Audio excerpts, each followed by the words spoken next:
Hi everyone, welcome to another episode of Penrite Insights. Fortunately, Al is out of the office at the moment, so I've had to step in as a super sub. We're here to talk with Richie about all things AGP, so let's kick it off.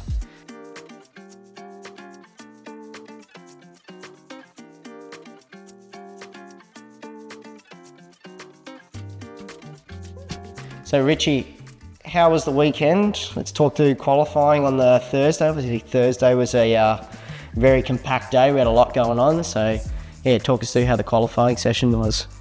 Yeah, the first session wasn't too bad. We looked at using 2 sets of tyres, but we got a false curb strike on our second set.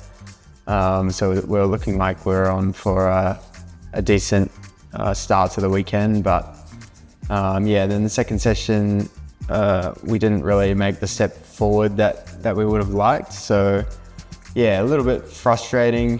We never really got on top of the qualifying either on the Thursday or on the Saturday.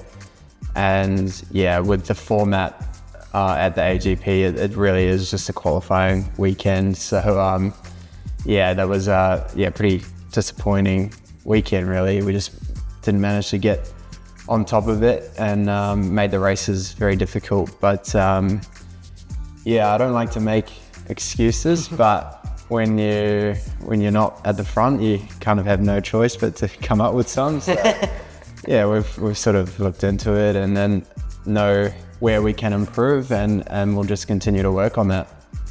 Yeah, 100%. I think the good thing for you is, like we've spoken about around, you're sort of in a very similar spot to how Matt was this time last year. So I've seen it, been in this same position before of, Matt were always chasing Dave last year.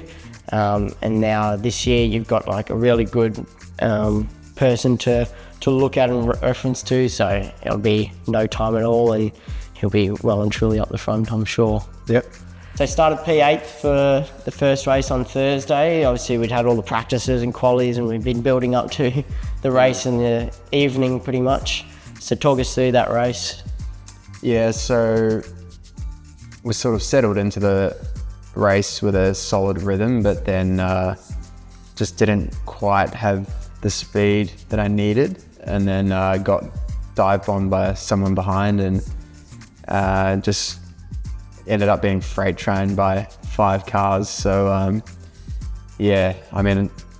sort of know how it goes at that circuit with, you can so easily lose 3, 4, 5 spots by being in the wrong place at the wrong time. And it was something I was really focusing a lot on to try and not have it happen. And yeah, sometimes you just get stuck in that situation where you've got someone on your inside and you just can't get back into the train due to the sequence of the next corners. So lost a lot of spots there and couldn't really do much more from then on. Yep. But I think if we skip forward to the next couple of days, like if we talk about the race on Saturday, for me looking outside in, it looked like that was probably one of your strongest races, would you say? Yeah, for sure. It was probably the strongest I've felt in any of the races this year. We obviously couldn't show too much based on where we started the race from, but just the feeling from inside the car and speed-wise, I felt the most comfortable and the strongest. So some really big positives to take from the weekend. And as you know, we've been changing the cars a lot and still trying to find really where our baseline will be. And it's nice to make some changes and feel like we're getting the speed into a really good place, like we saw with Matt, and then and parts of the race for me as well. So it's nice to feel like we're heading in the right direction. Yep.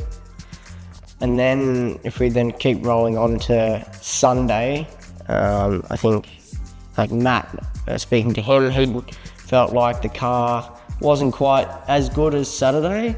What's your take on the Sunday race and How did you go? Because obviously it was your start of P14. Yeah. So you had a good opportunity to move forward in that race, which you did. Yeah, so the last race was our worst qualifying, so starting off 14th. So yeah, just put a huge amount of focus on the formation laps to get the tires up, and taking a lot of energy out of the tires for the first 5 laps of the race.